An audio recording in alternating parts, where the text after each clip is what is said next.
Cet édifice a tout d'une clinique ordinaire et pourtant, durant les épreuves du baccalauréat 2025, ce centre de santé a pris une dimension inédite.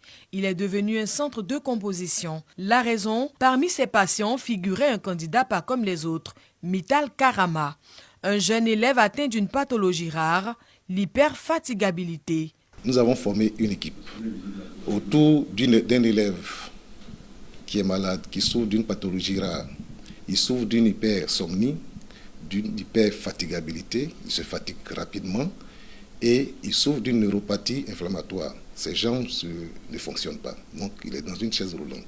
Nous attendons, une fois qu'il se réveille, alors nous enclenchons le processus. Malgré son état de santé fragile, tout a été mis en œuvre pour lui permettre de composer dans les mêmes conditions que ses camarades. Je compose dans le temps normal, plus un rajout dû à mes lenteurs musculaires de 15 minutes par heure.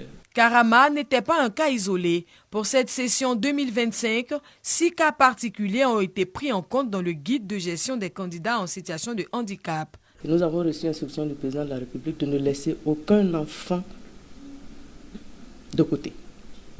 Tous les enfants doivent avoir les mêmes chances. Alors, au nom de cette maxime, nous avons organisé spécialement ce centre pour lui, parce qu'il a des heures de sommeil différentes des autres. Il est handicapé. Et au nom de l'école inclusive, 11 personnes sont mobilisées autour de lui. C'est un centre d'examen, donc nous avons un chef de centre, nous avons un secrétariat, nous avons les surveillants, nous avons la gendarmerie, la police. Aujourd'hui, 7 juillet 2025, jour des résultats. Direction, le domicile familial. Karama est admis au baccalauréat avec un total de 252 points. Il obtient la mention assez bien. Déjà, au niveau des cours, je regardais les cours sur le site proposé par le ministère.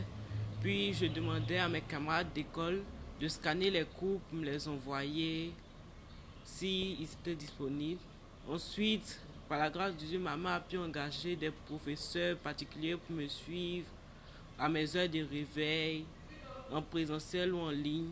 Un parcours hors du commun pour un jeune qui incarne le courage, la persévérance et surtout l'égalité des chances. C'était souvent difficile, surtout pour les cours théoriques où je n'ai pas la chance de pouvoir poser certaines questions au professeur ou d'exprimer des inquiétudes directement au professeur par rapport à sa manière